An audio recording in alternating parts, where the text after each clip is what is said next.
Сәлем балалар. Бүгін бізде сабақта әліпби бірінші сынып 25-ші сабақ. Тақырыбымыз С дыбысы мен әрпі. Балалар, каналға тіркеліп, лайк басып, қоңыраушаны басып қояйық. Себебі сіздерге жаңа сабақ бірінші болып көрінетін болады. Сонымен балалар, С дыбысы мен әрпі. С көк түспен берілген, яғни дауыссыз дыбыс. Астында С әрпін түймелерден жасап көрсет деген. Балалар, осылай сіздер үйдегі түймелермен С әрпін жасай аласыздар. Сонымен балалар, суретте не берілген? Балалар отыр, таста сауысқан отыр. Ал суреттің ең астында ненің суреті тұр? 3 әріптен тұратын тас. Тас деген сөз буынға бөлінбейді. Т дауыссыз, А дауысты және С дауыссыз. Яғни тас деген сөзде балалар С соңғы әріп болып тұр, сөздегі соңғы әріп. Енді балалар, суретке қарап сұрақтар қойып, оған жауап берейік. Сауысқан қайда қонақтап отыр? Сауысқан таста қонақтап отыр. Самат не істеп тұр?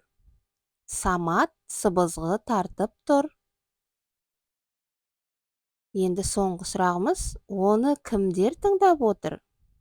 Оны достары тыңдап отыр. Осылайша балалар, суретке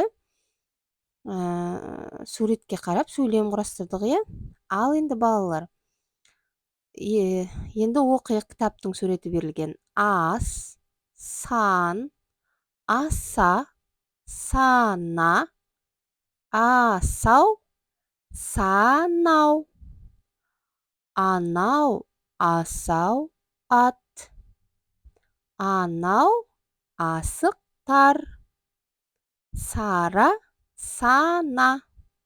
Балалар, яғни бұл сөздердің барлығында дерлік С әрпі бар, Асау деген сөзде асықтар, сара, сана. Сонымен қатар балалар, С әрпі қайдандай сөздерде бар? Сағат, сөмке, сызғыш, көп сөздерде С әрпі кездеседі, Сөздің яғни басында да, ортасында да, аяғында да С әрпі кездесе береді. Ал енді балалар, суреттен не көріп тұрмыз? Соны белгілейік. Бірінші суретте балалар қасық берілген. 2 буын. Сендерге түсінікті болу үшін дауыссыз әріптерді көк түспен, яғни, ал дауысларды қызыл түспен белгілеп қойдым. Қасық 2 буын. С әрпі ортасында кездесіп тұр, Екінші суретте сағат 2 буын. С әрпі бірінші әріп болып тұр, Үшінші суретте жолбарыс, яғни 3 буын. С әрпі сөздің соңында кездесіп тұр, балалар. Осылайша балалар, өздеріңе берілген тапсырмамыз, яғни бүгінгі тақырыбымыз аяқталды. Балалар, сіздерге сабақ ұнаса, лайк басып, каналға тіркелуді ұмытпаңыздар, балалар. Сау болыңыздар, балалар.